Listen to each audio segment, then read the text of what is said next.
శుక్లాం వరధరం విష్ణుం శశివర్ణం చతుర్భుజం ప్రసన్నవదనం ధ్యాయేత్ సర్వవిఘ్నోపశాంతయే. అపార కరుణా సింధుం జ్ఞానదం శాంతరూపిణం శ్రీచంద్రశేఖరగురుం ప్రణమామి ముదావహం. గురుబ్రహ్మ గురుర్విష్ణుర్ గురుర్దేవో మహేశ్వరః గురుః సాక్షాత్ పరబ్రహ్మ తస్మై శ్రీగురవే నమః. అసాధ్య సాధక స్వామిన్ అసాధ్యం తవ కిం వద. రామదూత కృపా సింధో మత్కార్యం సాధయ ప్రభో. మనోజవం మారుతతుల్యవేగం జితేంద్రియం బుద్ధిమతాం వరిష్టం. వాతాత్మజం వానరయోధముఖ్యం శ్రీరామదూతం శిరసా నమామి. పరమేశ్వరీ స్వరూపమైనటువంటి సమస్త భక్తజనులకి కూడా మనవి, రేపు చైత్రమాసము అలాగే శుద్ధ పౌర్ణమి 2వ తారీఖు ఏప్రిల్ మాసంలో హనుమత్ విజయోత్సవాన్ని మనందరం కూడా నిర్వహించుకుంటూ ఉన్నాం.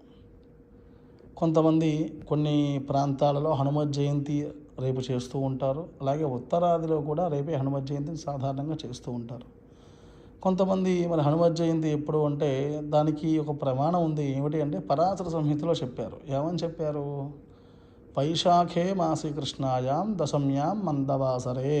అంటే వైశాఖ మాసంలో కృష్ణపక్షములో దశమి రోజున, శనివారం రోజున, అంటే వైశాఖ బహుళ దశమి రోజున, ఆ రోజు శనివారము, వైశాఖే మాసి కృష్ణాయాం దశమ్యాం మందవాసరే పూర్వాభాద్ర ప్రభూతాయ మంగళం శ్రీ హనుమమతే. పూర్వాభాద్ర నక్షత్రంలో హనుమంతుడు జన్మించాడు. వైశాఖ బహుళ దశమి శనివారము పూర్వాభాద్ర నక్షత్రంలో హనుమంతుడు జన్మించాడు అని చెప్పని పరాశర సంహితలో చెప్పబడింది. అయితే కొంతమంది వైశాఖ మాసంలో నిర్వహిస్తూ ఉంటారు. రేపు ఏమిటి అంటే హనుమత్ విజయోత్సవాన్ని అందరూ కూడా అంగరంగ వైభవంగా జరుపుతారు. ఏమిటి హనుమత్ విజయోత్సవం? ఈ యొక్క హనుమంతుడు లంకా నగరానికి వెళ్ళి రాక్షసుల్ని గెలిచినటువంటి రోజున రేపు పరిగణనలోకి తీసుకుంటారు.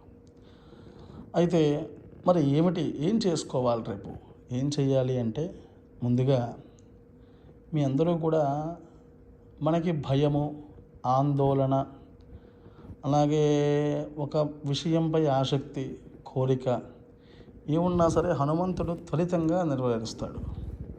ఎందుకు అంటే సప్త చిరంజీవుల్లో ఒకడాయన ఇప్పటికీ కూడా స్వామివారు ఉన్నారు. మరి ఏం చేయాలండి అంటే, చక్కగా రేపటి నుంచి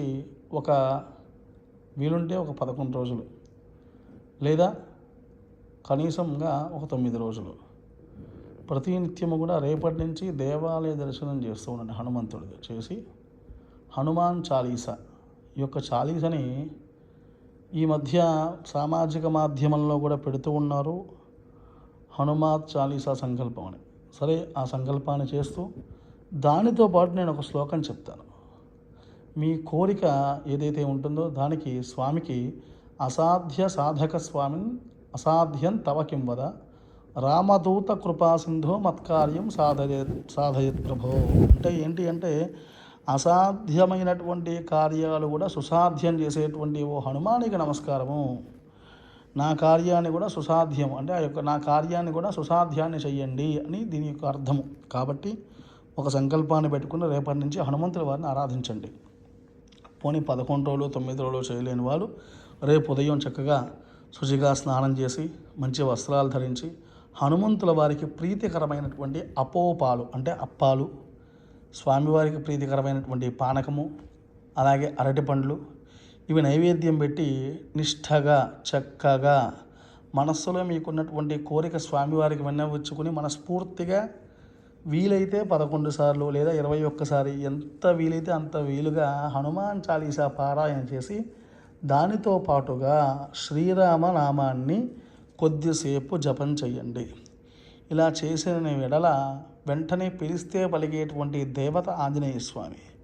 ఆయన యొక్క అనుగ్రహంతో మీకు సకల కార్యాలు కూడా సిద్ధిస్తాయనడంలో ఎటువంటి సందేహము కూడా లేదు. కాబట్టి చక్కగా అందరూ చేసుకోండి, స్వామివారి యొక్క అనుగ్రహాన్ని పొందండి. అలాగే మీ పిల్లలకి ఏమన్నా భయాలు ఇవేమన్నా ఉన్నా కూడా హనుమంతుడి దగ్గర రేపు సింధూరంతో అర్చన చేయండి. స్వామివారి అష్టోత్తరం చక్కగా సామాజిక మాధ్యమాల్లో వస్తుంది, లేదా మీకు వస్తే చదువుకోండి.